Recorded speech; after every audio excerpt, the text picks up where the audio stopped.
देखो बच्चों, आज से हम लोग केमिस्ट्री में नया चैप्टर पढ़ेंगे। चैप्टर का नाम है एल्कोहल, फिनॉल और ईथर। ठीक, ये चैप्टर थोड़ा सा बड़ा होगा। जो पहला चैप्टर हमने आपको पढ़ाया है हेलो एल्केन और हेलो एरीन, उससे बड़ा चैप्टर रहेगा। ठीक है, बात समझ रहे हो कि शुरुआत के जो 3 चैप्टर हैं, जो ये वाला हो गया, इसके बाद और उसके बाद ये ज़्यादा बड़े हैं। उसके बाद में जो चैप्टर आपको और ऑर्गेनिक केमिस्ट्री में मिलेंगे वो सारे छोटे छोटे हैं, जल्दी से वो समाप्त हो जाएंगे। ठीक, तो एल्कोहल, फिनॉल और ईथर, इन तीनों के बारे में अलग अलग हमको अध्ययन करना होगा। एल्कोहल के बारे में भी और फिनॉल के बारे में और ईथर के बारे में, तीनों के बारे में हमें अलग अलग अध्ययन करना है। तो सबसे पहले थोड़ा थोड़ा इसके बारे में हम लोग देख लेते हैं। ये जो आज की क्लास रहेगी, ये वास्तव में इसमें हम इंट्रोडक्शन ही कराएंगे चीज़ों का। एल्कोहल क्या है, फिनॉल क्या है, ईथर क्या है। ठीक है, एक एक का, पहले इसका एल्कोहल का, फिर फिनॉल का, फिर ईथर का। ठीक है, बात समझ पा रहे हो कि नहीं?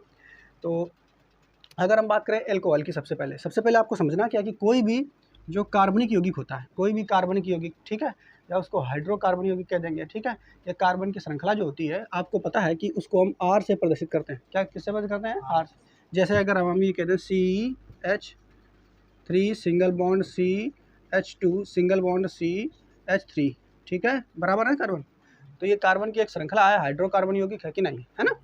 अब जो भी अपना प्रोपेन है, ठीक है, बात समझ पा रहे हो कि नहीं? इसी को हम आर से तो प्रदर्शित करते हैं कि नहीं, कर सकते हैं, बताया था कि नहीं।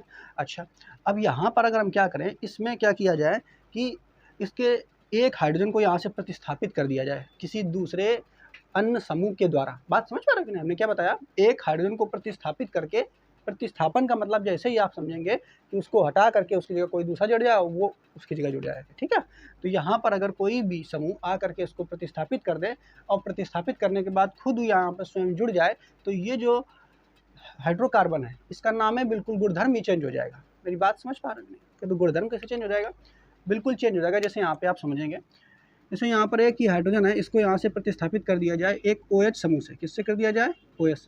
तो यहाँ पर बचेगा, देखो CH2 सिंगल बॉन्ड OH हो जाएगा कि नहीं।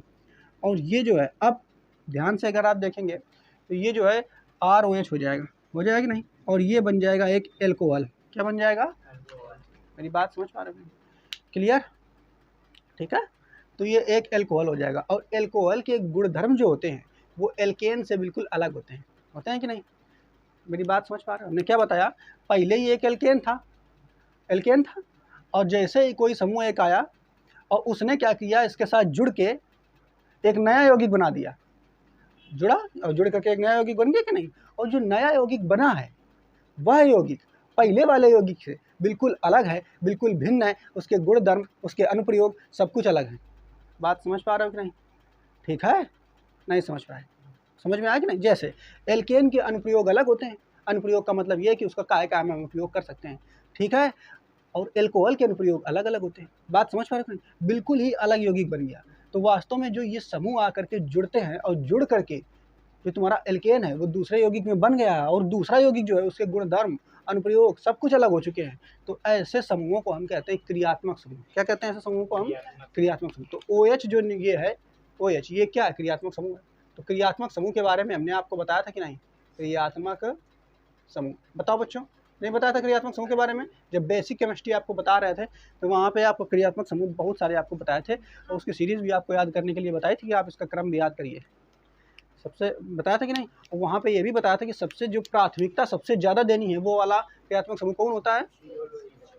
COOH, कार्बोक्सिलिक, ये इसको प्राथमिकता सबसे ज़्यादा देनी है। ठीक है, तो अगर हमने आपको बताया कि किसी भी एल्केन के श्रृंखला में कोनो भी क्रियात्मक समूह आकर के जुड़ जाता है, तो जो नया यौगिक बनता है उसका गुणधर्म, उसके अनुप्रयोग और सभी तरीके की विशेषताएं जो हैं वो बिल्कुल बदल जाती हैं। बात समझ पा रहे हो कि नहीं? तो ये जो समूह होते हैं, इन समूहों को हम क्या कहते हैं? क्रियात्मक समूह। तो वास्तव में अगर यहाँ पर देखेंगे तो एल्कोहल की अगर बात करेंगे, तो अगर एक ही क्रियात्मक समूह होता है OH, ठीक है, ये वाला समूह आकर के अगर आपने किसी कार्बन की श्रृंखला में लगा दिया, जोड़ दिया, तो जो एल्केन है उसकी पूरे गुणधर्म चेंज हो जाते हैं, और जो हमारा यौगिक प्राप्त होता है वो एक एल्कोहल प्राप्त होता है। ठीक है, बात समझ पा रहे हो कि नहीं? क्लियर? तो ये एल्कोहल तो आपको समझ में आ गया, बिल्कुल सरल सा है। अब फिनॉल की अगर बात करेंगे तो फिनॉल में क्या होता है, जैसे एल्कोहल जो होता है वो क्या होता है, कार्बन की लंबी श्रृंखला वाले जो यौगिक होते हैं, ठीक है, या फिर कहते हैं जिनको हम क्या कहते हैं? एलिफैटिक। क्या कहते हैं? अब कार्बन की चक्रीय श्रृंखला वाले जो यौगिक होते हैं उनको क्या कहते हैं? एरोमेटिक। तो अगर एरोमेटिक में OH लगेगा, अगर एरोमेटिक में OH लगेगा तो फिनॉल बनेगा। अगर एरोमेटिक में बोल रहे हैं, हाँ, अगर एरोमेटिक में OH समूह अगर जुड़ेगा तो क्या बनेगा? फिनॉल। और अगर एलिफैटिक में जुड़ेगा तो क्या बनेगा? अल्कोहल। देखो इधर, इसको समझते हैं। पहले यहाँ पर आप समझते हैं, देखो इधर, जैसे ये कार्बन की श्रृंखला है, मान लो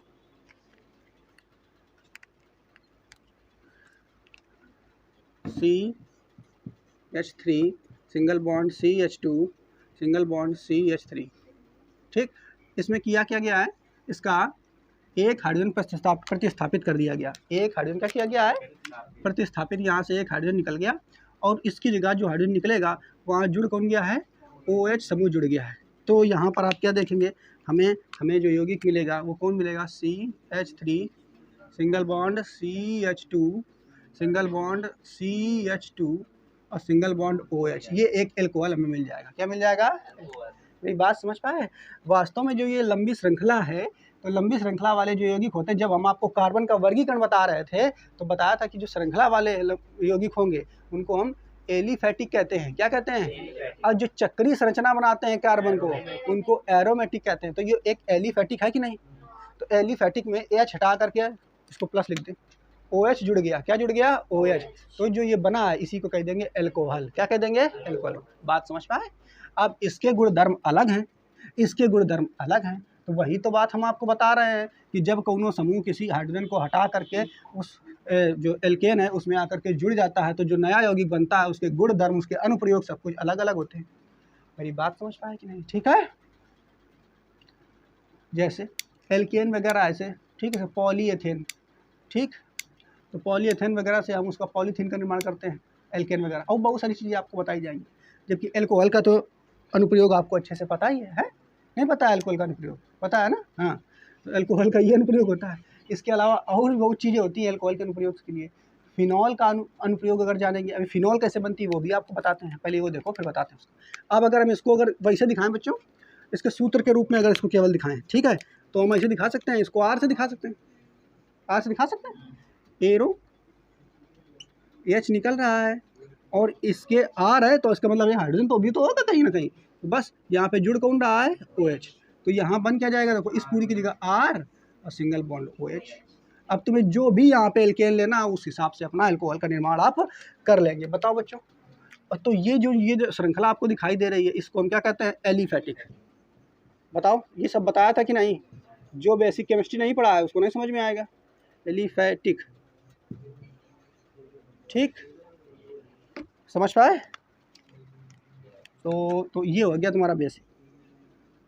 अब आगे थोड़ा सा और समझिए। देखो बच्चों, आगे और समझिए। अगर हम क्या करें, ये कार्बन की श्रृंखला ये ले लें इस तरीके से। कार्बन मान लो बेंजीन ले लेते हैं,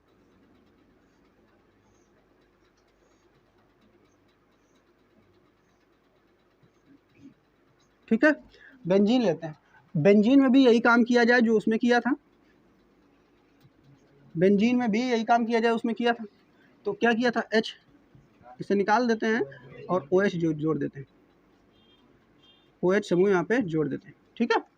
तो यहाँ का इसे उसके पास ऐसे यहाँ भी H होता है, यहाँ भी, यहाँ भी, यहाँ भी, यहाँ भी, यहाँ भी, कहीं भी कोई भी आप हाइड्रोजन हटा दीजिए और उसकी जगह OH जोड़ दीजिए। अगर देखा जाए तो ये और कुछ नहीं है, हाइड्रोजन हटा करके खुद जुड़ रहा है। तो ये कौन सी अभिक्रिया हो गई? नाभिक रागी प्रतिस्थापन अभिक्रिया। वही तो हुई कि नहीं? वही है और कुछ नहीं है, ठीक है। तो देखो, इसको हटा के जोड़ देंगे तो यहाँ पे बनेगा क्या?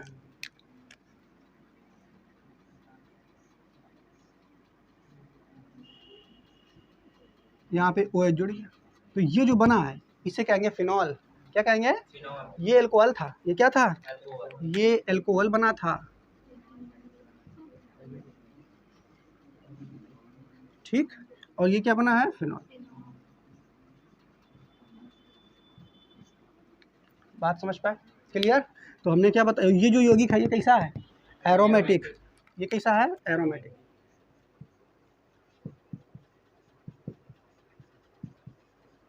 ठीक है। तो हमने आपको बस क्या बताया, अगर एलिफैटिक यौगिक है उसमें से आप एक हाइड्रोजन को किसी OH समूह के द्वारा प्रतिस्थापित करते हैं तो जो नया यौगिक बनता है वो एल्कोहल कहलाता है। और अगर एरोमेटिक यौगिक है उसमें से एक हाइड्रोजन को OH समूह प्रतिस्थापित करता है तो बनता है फिनॉल। क्या बनता है? फिनॉल। इसका उपयोग आप लोगों को पता है।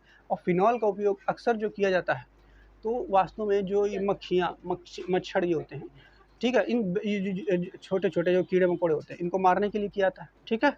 बात समझ रहे हो कि नहीं? बाकी अभी जब इसमें डिटेल में आएंगे तो और बहुत सारी चीज़ें में इसका इस्तेमाल किया जाता है, ठीक है। बात समझ पाए?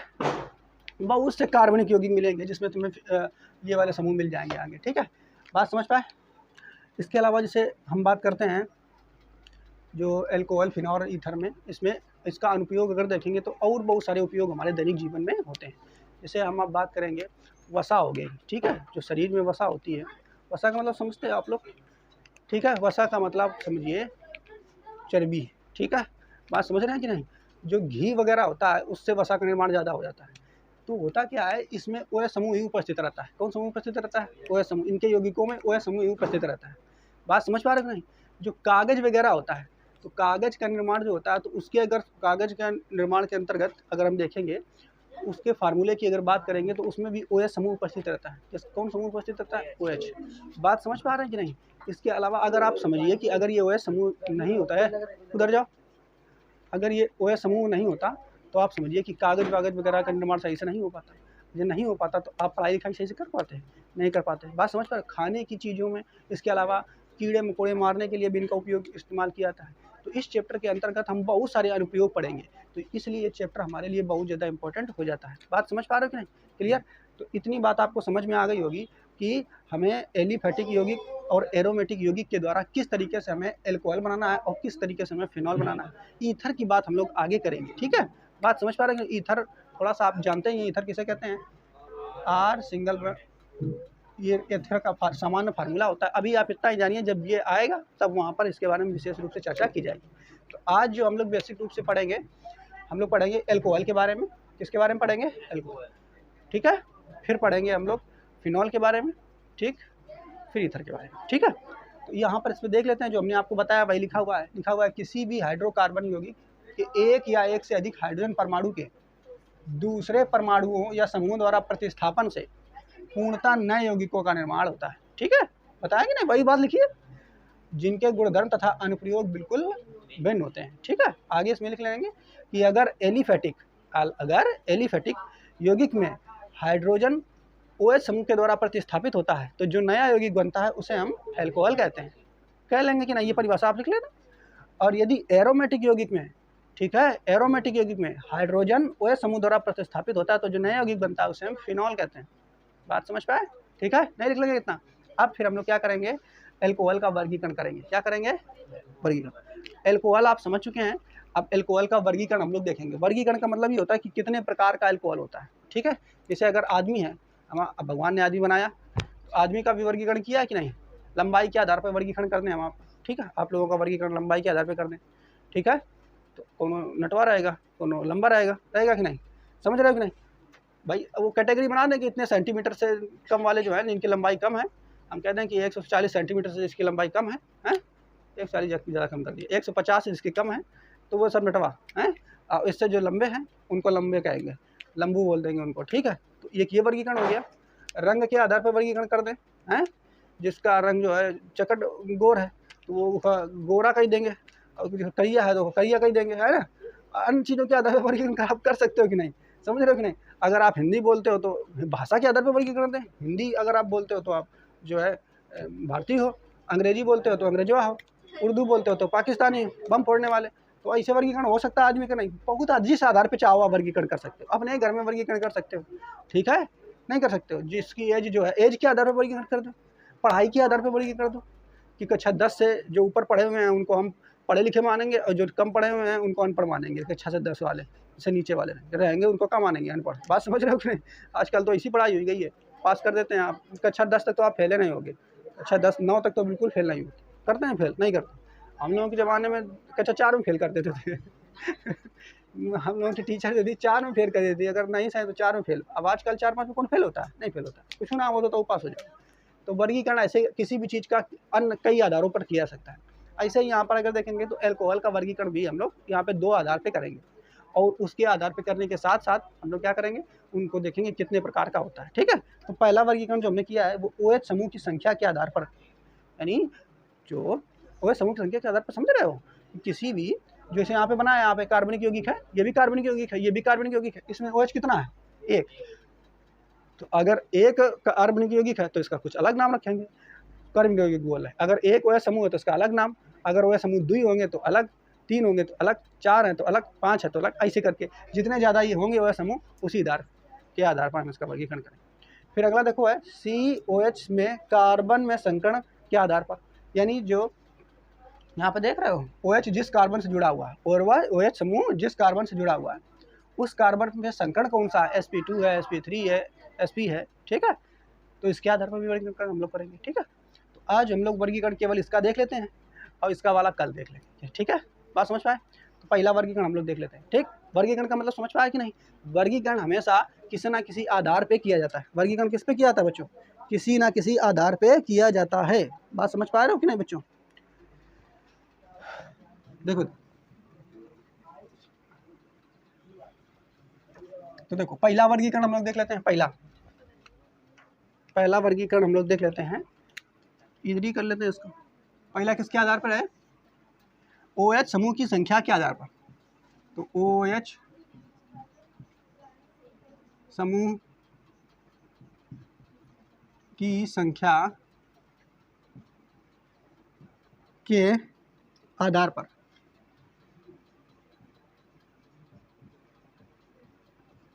ठीक है। तो पहला इसमें देखो किस तरीके से इसको बांटेंगे। ए नंबर, यदि श्रृंखला में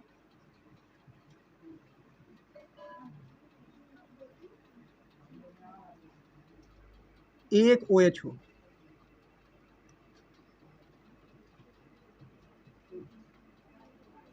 एक OH समूह हो, तो देखो बेटा अगर श्रृंखला में एक OH समूह हो तो क्या होगा? जैसे यहाँ पर देखिए आप लोग, जैसे ये वाला R सिंगल बॉन्ड OH, एक ही तो है इसमें। जैसे देखेंगे CH3 single bond OH, C2 CH3 single bond CH2 OH, आगे CH3 single bond CH2 single bond CH2 single bond CH single bond CH3 single bond CH3 single bond CH single bond CH3 single bond CH। ज़्यादा होगा क्या किसी में? 1 2 3 4, 1 2 3 4, अच्छा एक ज़्यादा होगा, ठीक, एक हटाओ। तो CH3 सिंगल बॉन्ड OH, ठीक है। बात समझ पा रहे हो? सभी में आप देख क्या रहे हो? सभी में आप क्या देख रहे हैं? इसमें भी ये मेन फार्मूला है उसका, एक अगर है केवल, यदि श्रृंखला में एक OH हो, कितना हो? एक। तो एक इसमें है, देखो इसमें भी एक है, इसमें भी एक है, एक ही है तो कि नहीं? बताओ भाई, सभी में एक ही OH तो आपको दिख रहा है, ठीक है। बात समझ पा रहे हो? तो एक अगर रहता है तो एक के लिए हम हमेशा क्या जोड़ते हैं? मोनो। क्या शब्द जोड़ते हैं? एक के लिए हमेशा मोनो जोड़ा जाता है। क्या जोड़ा जाता है? मोनो, ठीक है। तो ये सभी में एक आया, देखो एक ही है, एक इसमें भी है, एक इसमें है, तो इसका नाम हो जाएगा मोनोहाइड्रिक। क्या नाम हो जाएगा? मोनोहाइड्रिक, हाइड्रिक, ठीक बच्चा। बात समझ पा? एक अगर जुड़ा रहेगा तो ये कौन वाला एल्कोहल होगा? मोनोहाइड्रिक। कौन वाला होगा? बात समझ पा रहे हो? एक रहेगा तो मोनोहाइड्रिक। आगे देखें, दो यदि रहते हैं तो फिर क्या नाम हो जाएगा? तो दो रहेगा तो दो के लिए डाई जोड़ देते हैं। नंबर बी, यदि श्रृंखला में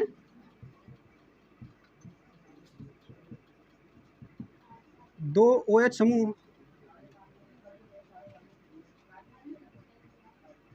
ठीक है, कितने हो? दो OH समूह, तो दो हो तो क्या कर देंगे? डाई। जैसे इसका देखते हैं,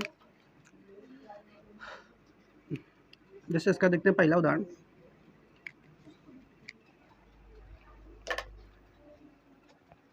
जैसे देखो CH3 single bond CH2 single bond CH single bond OH। यहाँ पे कितने हो गए इसके पास? 1 2 3 4, एक हटा दें यहाँ से, एक OH यहाँ पे जोड़ दें, ठीक है। और इसमें कम पूरे हैं कि नहीं? CH2, बस बाकी हो गए सभी पूरे। तो देखो यहाँ पे 2 जुड़े हुए हैं कि नहीं, एक यहाँ जुड़ा हुआ है, एक यहाँ जुड़ा हुआ है। ये जरूरी नहीं कि एक ही तरफ जुड़े हों, एक यहाँ जुड़ा हुआ है, एक समूह OH यहाँ जुड़ा हुआ है। तो 2 जब जुड़े होंगे तो इसको क्या कह देंगे, डाईहाइड्रिक। 2 के लिए क्या जोड़ते हैं, डाईहाइड्रिक एल्कोहल। ठीक है, बात समझ पाए। तो और चाहो तो उदाहरण अपना इसके लिख सकते हो अपने हिसाब से, कई बड़ी श्रृंखला बना के उतना बस 2 ही जोड़ना है आपको। ठीक है, अपने उदाहरण आप इसमें लिख लेना। ठीक, हम यहाँ पे लिख देते हैं डाईहाइड्रिक, मोनोहाइड्रिक और डाईहाइड्रिक।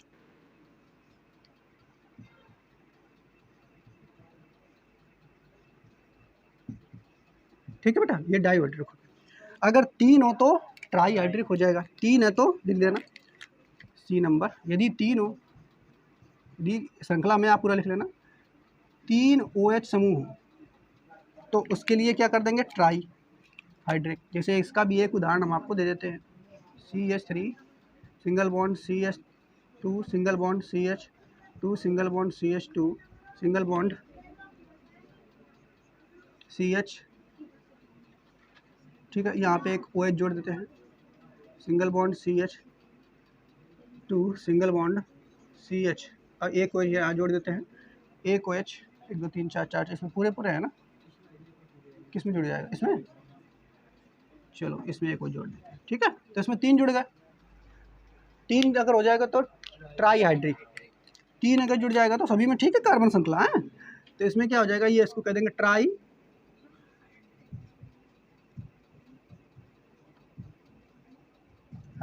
ठीक है बेटा, अब एक चीज़ देखिए, 4 है तो टेट्राहाइड्रिक, लेकिन एक चीज़ देखिए, 3 से अगर ज़्यादा जुड़े होते हैं, 3 से अगर ज़्यादा जुड़े होते हैं, मतलब 3 से ज़्यादा 4 5, 4 होगा तो टेट्रा, 5 होगा तो पेंटाहाइड्रिक, 6 होगा तो हेक्साहाइड्रिक। लेकिन एक चीज़ समझिए, 3 से ऊपर अगर जुड़े हुए हैं तो टेट्रा फेक्ट्रा कुछ ना कहो, 4 हो तो टेट्रा भी ना कहो, 5 है तो पेंटा ना कहो, उसको कह दो पॉलीहाइड्रिक।